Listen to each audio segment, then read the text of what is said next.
I feel like I just sounded like a total knobhead for the entire time. Just being like, fun and cute, silly. I feel like that's my fault. No, we like leaned in, so it was good.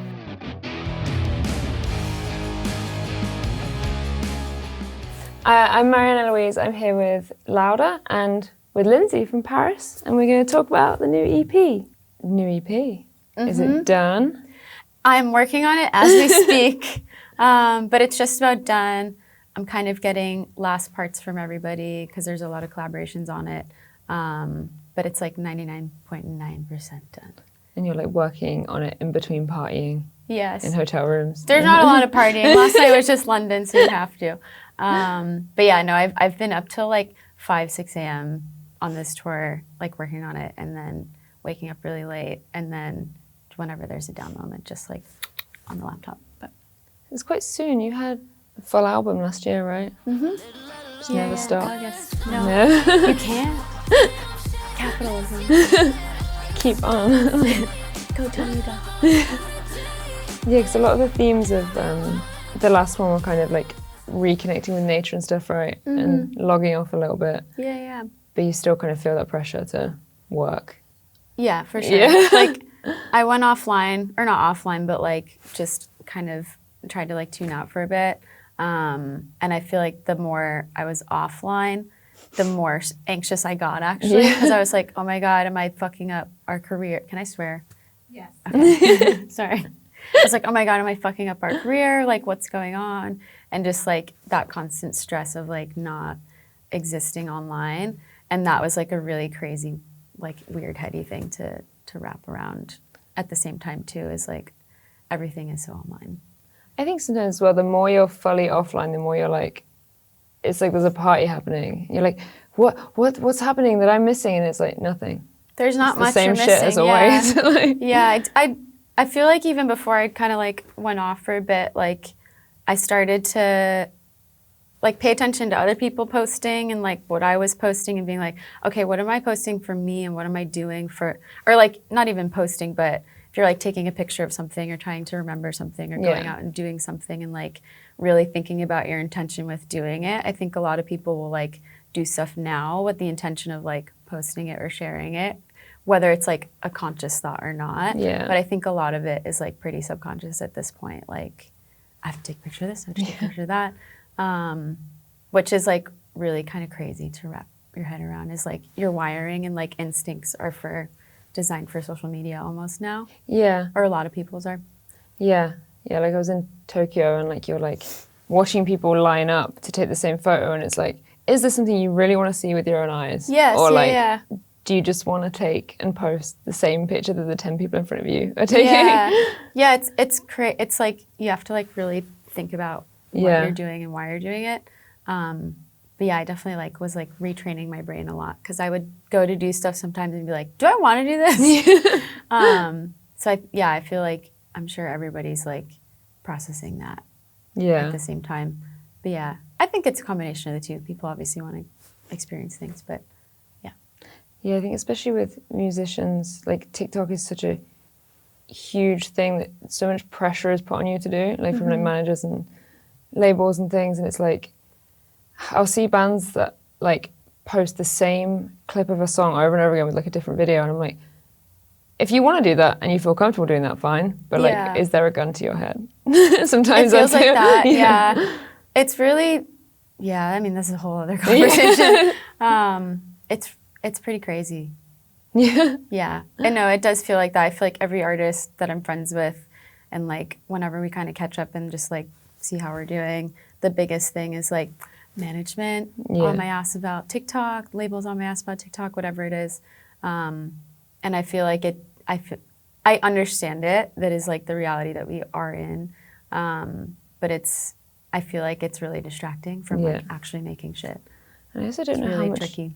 Music it sells. It's like, okay, people are streaming the same clip of your song over and over again on TikTok, but are they buying it? Are they buying a shirt? Are they like, it doesn't always does it translate? Yeah. I mean, I feel like there's some cases where it does, and then some cases with like Steve Lacy or something, where like people are going just to hear that one song. Or, like, not everybody going to shows, but like a lot. And that there's like that extreme of it, and then there's, I feel like, another end of that too, that where it does like all connect really well. But yeah, it's really tricky. Yeah, I saw someone online called Mitski, like a TikTok audio artist. I was like, she's an artist. It's like Mitski. she's a musician. It's Mitski. How dare you? Yeah.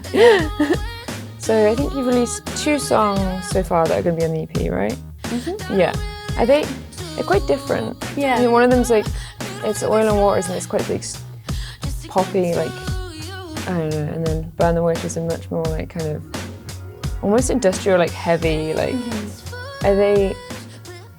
is either one of them like more indicative of like what it's going to sound like? I feel like Burn the Witch is probably more indicative, but there's some that are like, there's still like this heavy industrial texture, but there's a little bit more like melodic and like different chord progressions than Burn the Witch. I feel like Burn the Witch is very angry sounding. But there's some that are just kind of fun. And like thematically, is that the kind of where you're going with it? Like what kind of themes are you exploring? The themes are kind of whatever, so it's been like pretty collaborative. So like every song I've like either had like a section of the song done, and then I've sent to the other artists and they've sent it back and put their spin on it. So a lot of it's been like pretty open to interpretation, or it's been like we'll start it together and kind of go off the vibe that day. So the whole kind of feeling I wanted to have was just like fun and like low pressure, low stakes, and just like not think too hard about it and not be too precious about it. Because I feel like sometimes you can like access things better that way when you take that pressure off. It's kind of all over the place, like theme-wise, but I think production-wise, it does like all tie in. I know you can't say who is on the EP, but are there like a lot of collabs then, or a lot of the songs like collaborative in the way that like Burn the Witch? Yes. You've got Tommy Genesis and another artist on Burn the Witch, right? Yeah. So there's a lot of like, there's some that are just one single artist, and then there's another one that has 2. Yeah. Does it kind of change the process, like collaborating with other people? Yes and no. Like I've always really loved collaborating with people anyway, and like using different writers and bringing new people in, and so it's definitely like the same in that sense. But this is like strictly working with like women, queer women. So it's been fun in that sense and like different in that sense. So, but yeah, the process has been really fun and really easy and cute. I don't know. Like every session, or I guess Lights was done remotely, like just sending stuff back and forth, but all the other ones we're all just been like cute in this session. It's really, really fun. Yeah, I guess when you work alone so much, it's nice to kind of bring in, a totally different perspective. Because like you say, maybe you take a lighter approach and maybe put a little bit less pressure on yourself. Yeah. A lot of the songs too had started as just like separate writing sessions, like with no intention of it being for PVRIS or whoever. And then in the session or like afterwards, we'd be like, should we put this on the EP? So I think that too, again, like taking that pressure off and just like leaving room for anything to come through was like really cool and refreshing. And for it to be fun. Yeah. Which is important. That's the most important. Yeah. Yeah, because I know that before you described it as a female empowerment kind of record. Like, can you talk about that a little bit? Like, I think it's more just in the creation of it. Like, obviously, female producers, writers, songwriters, and this is like all females, like female identifying. But yeah, it's just been like everybody's involved on all fronts. So like mixing engineers, mastering engineers, to the songwriters, to the artists being featured. So. Yeah, which just feels, I don't know, it's been really easy and really fun, and I'm just really grateful for everybody that's been a part of it. Can you share anything else, like what kind of the songs are about, or what any of them sound like, or? They're kind of all over. There's definitely a lot of guitars and like heavy guitars on it, which I didn't see coming, but I'm really excited about. Drums are really like trashy sounding, like dirty drums. Yeah, there's a lot of dirty drums. There is a very dirty song, which is like never really done with PVRIS before. Why an EP? Did you just want to do something kind of faster? Or did you just want to do something like fun and a little bit easier? Yeah, my manager and I talked about it after Evergreen came out, and he was like, we should do something that's like kind of just like a punk EP. Not as far as like the sound, but just as far as like how it's made, have it just be kind of like DIY and like fast. Not in like a bad way, but just like kind of no thinking, first instincts. Don't think too hard about it. That's kind of, it would be cool if this EP can kind of like grow into that and do like different volumes of it or something where it's like, it's not necessarily like a PVRIS album, but it's more of like a produced by PVRIS thing or something. I don't really know yet, but it'd be really cool to have just like a rotating door of people coming in for certain bodies of work like this one. And just do like volume 1, volume 2, and just bring in whoever wants to. Whoever wants to play. Yeah. And what's next? Are you kind of not even thinking about the future? You're just like. Definitely finishing this up, and then I think finishing this up, I guess this comes out, and then I think probably would be starting another album. I think I never really go in. We've only done like 2 albums like it, where it's like you go in for 2 months and that's the album, and you come out, which is kind of fun. But the rest have been very much like just take your time with it, and like when you feel like you have the songs, then it's ready. So probably we'll go in and do that approach, just like take the time with it. But doing that, I'd love to be producing for more artists as well. Just like working on other projects, writing with other people. So just lots of music would be cool. I know you have chronic illness stuff, and so do I, not to brag, you know. Not to What's up? Let's go. It's really healing. It's really good. Yeah, it's kind of, I think when your life is so busy, especially with you, like you're on tour, you've got to try and like manage your like, and again, if you don't want to talk about it, that's fine, but like, I always find it interesting to talk to other people for sure. about their shit. Like, it's so hectic and intense and like difficult that like, you really do need to like bring your nervous system down when you're like not. 100%. I feel like, I don't know about you, but I feel like my stuff gets worse if I'm in like high stress and like not resting, or even if I'm not resting, if I'm not stressed, it's like kind of okay. But typically when I'm stressed or overworked or like not setting boundaries with timing and stuff like that, usually like things flare up happen. time. I don't know how, like if that happens with you, but like, there's like a connection with the two for sure. Yeah, any degree of stress, any like nervous system upset, like, I don't know. Or, you know, you think you can do more than you can. You're like, I'm young, I'm just going to do whatever. I'm just going to do everything. Yeah. And then you're suddenly like on the ground. You're like, wait. For sure. Wait, I can't do everything that everyone else can do. Yeah. It sucks. Yeah. I'm sorry. It's okay. It's all good. But nature I feel like is like, it does calm your nervous system better than anything. Yeah. Even if you're just like standing and walking in it. Like you don't have to like sit and meditate and do that. You can if you want, but just being around it. Yeah, even just putting your feet in grass. Yeah. I'm always like, feels good. Yeah, I read this great book that was like partly about how like dirt is really good for you. Like, it's good for your nervous system and it's good for like your immune system and everything. Literally just touching dirt, literally that touching grass, like they say. Yeah, don't touch grass. Yeah, pick rocks. That's the best thing to do. Yeah. Also, I guess just like setting boundaries around your time, right? Like, which I feel like in entertainment and in music, or like, I don't know, in anything these days, doesn't really matter what you do, I guess. I feel like it's so hard to do. Yeah. Because we're all on the same hamster wheel. Yeah. Just tumbling around in it. Yes. So I feel like, I think it's really badass when you do take those moments to like get away from it. Yeah, I know. Daryl Palumbo of Glassjaw and Head Automatica has Crohn's, and I remember when I was growing up, I'd be like, why don't they tour? Why have they cancelled this show? Why? And then you find out why, and you're like, oh, I'm sorry. Especially when you can't shit on a bus or the van. Or, I mean, you obviously can't shit in a van, but like, sorry, this is gross. It's a tough reality out there, you can be honest. You can be, you know. Yeah. Because I think people don't mind when you're like, I've got an illness. And then when you're actually like, they're like, oh, thank you. Thank you, TMI. No, it's crazy. Like, you can't do that on a bus. And then half the time when you are or it doesn't matter, van or bus, most of the time you can't get into the venue till a certain time. So you're just like, sometimes you're just like waiting and like, or you have to go find a public restroom somewhere and like not everybody will let you use it. Yeah. And then you're just like, you might have a situation on your hands, which is spicy for the day. Yeah. Yeah. If you could just talk about your evolution as an artist and a writer and a person over, because it's been 10 years now, right? How of long your you career? got? Yeah.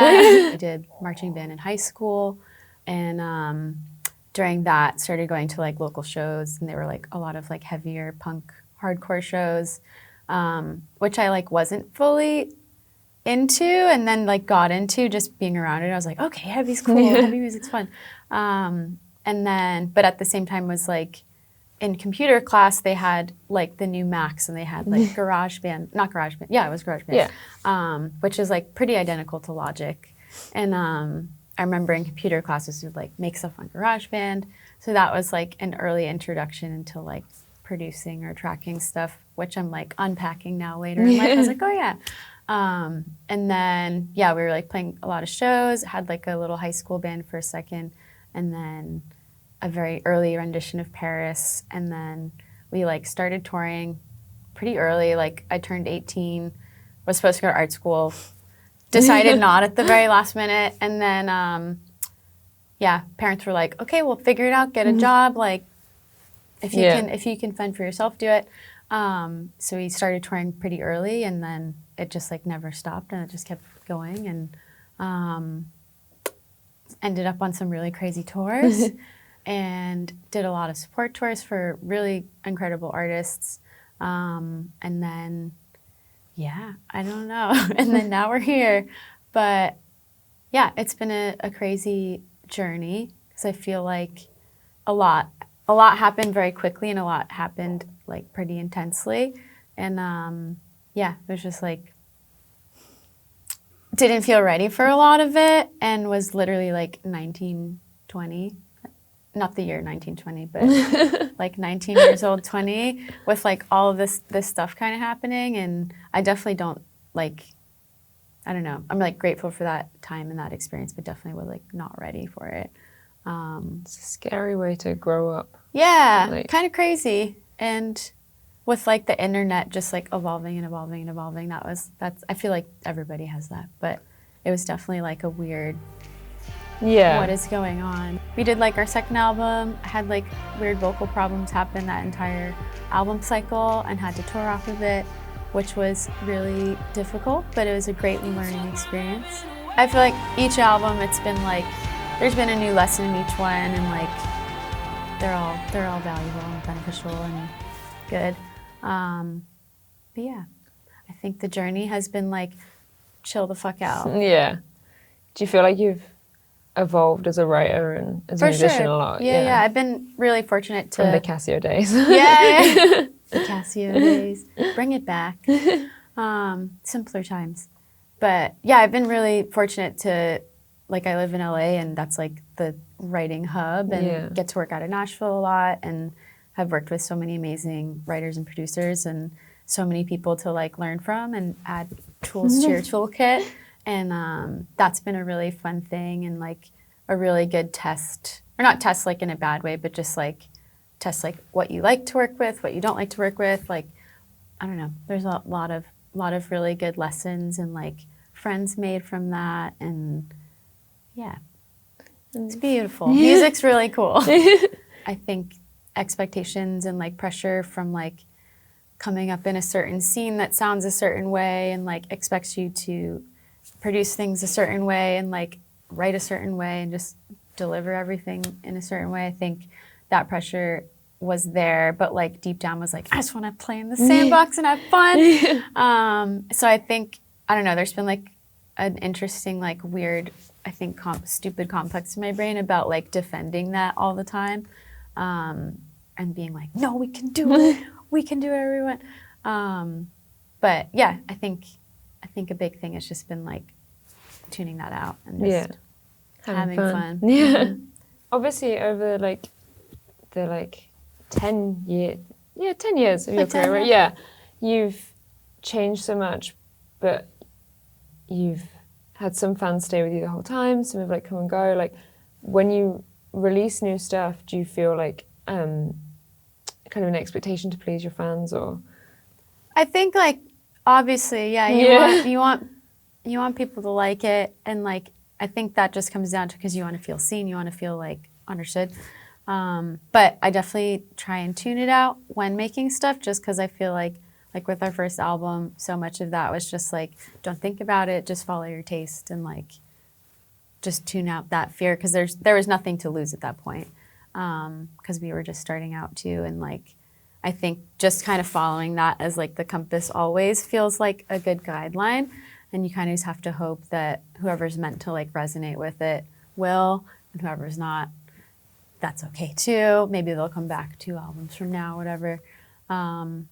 But yeah, I feel like especially on this last tour and like the last US tour we did a couple months ago, feel very like our people. Yeah. Everyone obviously was like our people to begin with, but I feel like even more so like the people that have stayed have really like grown up with us and with me, and like the new people coming in are also just like, where have you been? Hey, what's up? So I feel like it feels like a really cool like community, and it's really cute and fun. Thank you so much, Lyndsey, for joining us. Thank you. Thanks for having me. It was cute and fun. It was so cute and fun. It was so cute and fun. And you can read the cover feature on Louder. You can look at photos of Lyndsey, our cover star. You can get updates about the EP, and you should listen to it. Thank you so much.